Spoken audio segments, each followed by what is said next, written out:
ჰოლანდიაში ქართული ფესტივალი იბერია გრძელდება ღონისძიების ფარგლებში ანსამბლი რუსთავი ქვეყნის 3 ქალაქში კონცერტებს მართავს. ჰოლანდიის ქალაქ კოეკოფში ცნობილი ყვავილების პარკია, სადაც 7 მილიონი მცენარეა და ამ პარკის გახსნა ყოველი წლის მარტის ბოლოს ხდება. წელს ეს შემთხვევა ქართულ ფესტივალს დაემთხვა და ანსამბლმა რუსთავმა საზეიმო გახსნაზე იმღერა. საღამოს საქართველოს პირველი ლედი სანდრა რულოვსიც დაესწრო. არის ხოთა შორის ერთი ყვავილი, პირველი ლედი ქვია, მე დავარქვი, პირველი ლედი რო ქართულად. არის თეთრი თითი, კრემისფერი თეთრი და აქვს ასეთი არასორი თავი, არამედ ცოტა სიტყვა. როგორ? სახნაგებით არის ცოტა ასეთი. ტიტა ჰოლანდიის სავიზიტო ბარათია. რამდენიმე ასეული სახეობის ჰოლანდიურ ტიტას შორის ერთ-ერთს ქართული სახელიც ჰქვია.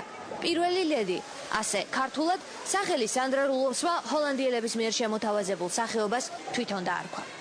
მომწერეს რომ თუ შეიძლება რომ ერთი ტიტი თქვენი სახელი დაარქვა, მე თქვი კი ბატონო სანდრა დაარქვი. არა, სანდრა უკვე აღებულია ეს სახელი, იმიტომ რომ ახლა საერთაშორისო სახელია და სანდრა უკვე დაკავებული იყო და მაშინ ერთი ტიტი იყოს, რომელსაც ქვია პირველი ლედი. ქართულად. ჰოლანდიის ქალაქ გიუგენჰოფში მსოფლიოში ერთ-ერთი ყველაზე ცნობილი პარკია. და იგი ერთ-ერთი ყველაზე საინტერესო ადგილია ჰოლანდიაში ჩასული ტურისტებისთვის. ეს ნამდვილად განსაკუთრებული ადგილია, არც კი ვიცი არსებობს თუ არა სხვა ქვეყნებში მსგავსი ყვავილების ბაღი. ამ ფესტივალის შესახებ რამდენიმე წლის წინ გავიგე და ძალიან მინდოდა ჩამოსვლა. ყველა ყვავილი საოცრად ლამაზია. აქ ღია ცის ქვეშ ყოველწლიურად ყვავილების გამოფენა მარტის ბოლოს იწყება და 10 კვირის განმავლობაში გრძელდება. 7 მილიონი ყვავილი პარკში ფერთა ისეთ პალიტრას ქმნის, რომ ტურისტები მის სანახავად მსოფლიოს სხვადასხვა წერტილიდან ჩამოდიან. მოდიან ჰოლანდიელებიც, იმის გასაგებად წელს რამდენი ახალი სახეობა შეემატა ცნობილ ტიტებსა და ნარცისებს. ტიტა თითქოს თავის გადაშლილ გულს გვიჩვენებს, სწორედ ეს აბედნიერებს ადამიანებს. It's now 63 years old, so this garden and they ეს ბაღი 63 წლისაა, თუმცა ყოველ წელს აქ რაღაც ახალი ჩნდება. ხალხი ყვავილების სანახავად მთელი მსოფლიოდან ჩამოდის. and people come from all over the world.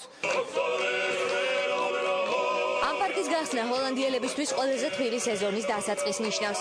წელს ეს თარიღი ქართულ ფესტივალ იბერიას დაემთხვა და ანსამბლ რუსთავს წილად ხვდა მსოფლიოში ყვავილების ერთ-ერთ უნიკალურ გამოფენის გახსნაზე ემღერა.